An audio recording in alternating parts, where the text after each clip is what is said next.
that's why I was able to start going to do things that I wanted to do. And I started to conform to the world. And I was okay with it because I had this maybe false peace. I don't know what you'd call it. But in a way, God had to get me to that point to lose the image I was making him out to be, which was already false. So he had to let me lose the religion so that I could have and be open to a real encounter with the Lord. And so what happened was one day I was hitchhiking, and You were hitchhiking? I was hitchhiking. What? Who casually hitchhikes?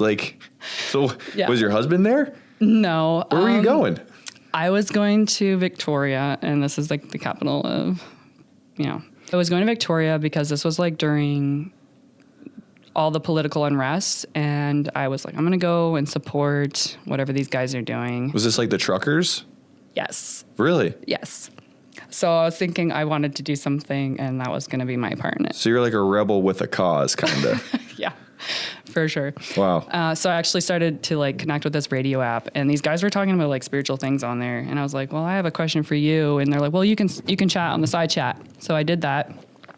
And then it led me to not so much of a discussion, but rather this event. And so during this event, I was like, I want to go, I want to help out. And they're like, well, where do you live? And I told them, and they're like, we'll see if someone can come pick you up, because my car had broken down and I didn't have wheels. So someone on this radio that I have no idea who they are because I can't see their face or anything, and they don't even use their real name. So this guy... Was this like a Christian radio show? No, there was just like some believers on there, and it just like piqued my interest. Okay. This guy was certainly not a believer, but this Johnny Five guy comes all the way to like pick me up in my town, who I have no idea who this is. He's like just chain smoking, like dirty car.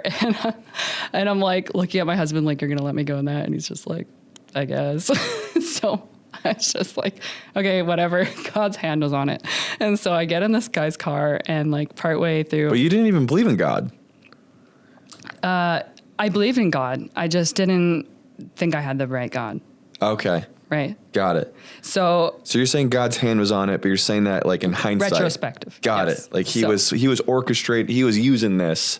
Totally. All right. So I get in this guy's car, and I was terrified because now it's getting dark, and he started making these weird decisions, and then like turning back, like, oh, I forgot to pick someone up. And then I'm like, okay, did I just like really make the wrong choice here? Because this isn't making any sense. And I considered like getting out of the vehicle, but didn't ultimately. Anyways, long story short, he connects me with the next driver. There was two people. So I like get out of this car and get in the car with this other dude. And it's like dark out, and he's like going to drive me like to the next half. So I'm in this car with this other guy. At what point did you think that this is maybe the wrong decision? From the very beginning. Okay. I was like, I hope at some point you're like looking at this and saying, yeah, maybe not next time. Maybe not, but just wait. So okay. I'm in this car with this guy, and he's like, I was just like praying for you to get here. And that other guy was so crazy. I don't know why he took so long. I'm like, I don't know either. But I was a bit shaken up. So again, I began to just like share with this new guy. He goes by CB72, radio name. And I'm like, hey, dude, anyways, I just began to talk to him, and he's like, you need Jesus. And I'm like, yeah, no, I've been there, done that. And he's like, no, like, you need Jesus. And I was like, yeah, okay. And so he begins to like share with me the gospel, which is crazy, right? Because like I've been in church my whole life, and this is the first guy that ever takes the liberation to just share the gospel with me.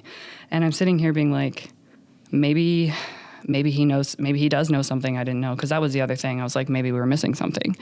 So you were in church your whole life. You never heard the gospel. Not in the way that impacted me. Wow. Right? Like, you hear the sermons, you hear what, Jesus did for you, but I never had a revelation. Mm-hmm. So he's sharing the gospel with me, and I think my revelation came through his desperation, because he just starts yelling in the car, Jesus, she needs you, yelling in the car. Like, he's crying beside me. I'm like, this is a full grown man. And I'm sitting here looking at him like, whoa. And he's like, Jesus, she needs you. Please, Jesus, save her. And he's crying and he's crying and he's crying. And I'm sitting there being like, oh my goodness, like, I don't know what to think. he's like, take my hand and pray with me to receive the gospel, like receive Jesus right now. And I was just like, I don't know. And he's like, you have nothing to lose. And I was just like, okay. So I take this guy's hand and he's praying for me. And I just like repeat whatever he tells me to say. And I'm like, well, that was really interesting. Long story short, he drops me off to my husband and he's like, you got a good man. I was like, yeah, thanks. And then I tell my husband, like, hey, like, I guess I'm a Christian now. Haha. Like, I was just like mocking it a little bit still. And he's like, yeah, okay. So anyways, I gotta get on here because, so I'm sitting here being like, not really taking that super seriously. I think I did receive something, but I was like, my head was not there, if that makes sense. My heart received it, my head didn't. Mm-hmm. And so all hell starts breaking loose around my family. And I'm thinking, what is going on? I actually called this guy up. I was like, you said my life was going to change. And I'm like blaming him a little bit. He's like, it will, I promise. Like, you just got to love on your family.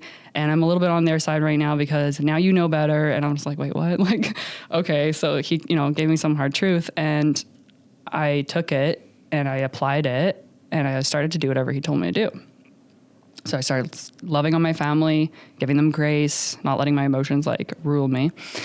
Hey, if you enjoyed this clip and you want to see another one like it, you can click the video over here. And if you want to watch a full episode of the Cap Chatfield Show, you can click this one right here.